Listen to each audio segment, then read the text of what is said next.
Okay, I'm joined now from the Cape Cod Times newsroom by my guest this afternoon. He's William White. He's the director of the non-partisan organization called Voters for None of the Above. William, thanks so much for joining us. You're very welcome. So you're on the front page above the fold in the Boston Globe today. Huge headline, none of the above with a box checked. Where did this idea come from? Well, the idea actually has been around for quite some time. And it's based on a fundamental principle, which is that all consent requires the ability to withhold consent. But when you say it's been around a long time, I've heard of other places that have allowed there to be a none of the above on the ballot. I have never heard of one, and you'll correct me if I'm wrong, which says what your proposal would say, none of the above for a new election, meaning if a man or woman, if no man or woman on that ballot got a majority, if none of the above was the, quote, winner, then they have to hold a new election, no? Yes, that's called a binding none of the above, and this will be the first instance of that. If it's enacted in Massachusetts, it will be the first state in the union that has it. Yeah, and you testified in front of the state legislature yesterday? Yeah, and I left the hearing feeling, well, somewhat let down, actually, and I was quite surprised by the response in the media. Your response, because the media response was so high and the legislative response was so meek. Is that what you're saying? Yes, yeah. Often, by the way, as someone who used to spend more time than I should have on Beacon Hill as a lobbyist, I should say, there'd be huge issues and you'd go to a hearing and you'd find two staff people and maybe one legislator sitting there listening. And this thing obviously is a threat to these people, is it not? Well, it would change the system, and they are the winners in the current system. So we could understand how any legislator would be a little nervous about a fundamental change like this. So I asked you up front, but what's the genesis with you? I don't mean where does the concept come from in some sort of global way. Did you have a problem with the legislator? Were you upset? I mean, the Globe mentioned today something that should appall anybody, Democrat, Republican, Independent, that in the last election cycle in Massachusetts state government, 70% of the legislators ran unopposed, no opposition whatsoever. Right. So where did it come from with you, William? Well, I felt there was, something fundamentally wrong with the way the electoral system was working. And I felt that, there had been a lot of things proposed, finance reform and so on. And I'm a systems analyst, and I looked at the system, the election system as a system.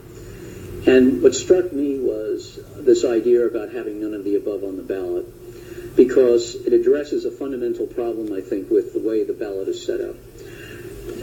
Voters essentially do two things when they vote. They either decide questions or they elect to office. And when they decide questions, they have a yes or no. And the courts have consistently held that they must have that choice. So, for example, attempts in the past, and there have been many, to present voters with a choice of Plan A or Plan B, the courts have consistently overturned this and said, no, voters have to have the right to say yes or no, because they need to be able to withhold their consent. Because they need to be able to withhold their consent. Because they need to be able to withhold their consent.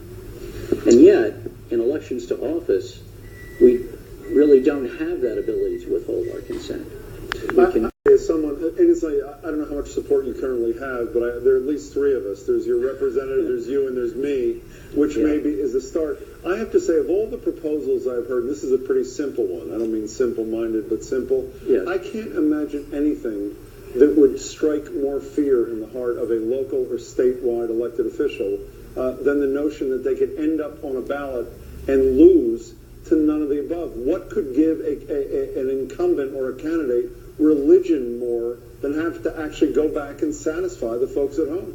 Yes, and I think that's one of the incentives to putting none of the above on the ballot, because office holders, while they're serving, would know that no matter what they did in terms of building war chests and discouraging oppositions, and as you say before, so many of them do run unopposed, nothing would get their attention more than knowing that no matter what they did, they would face none of the above on the ballot.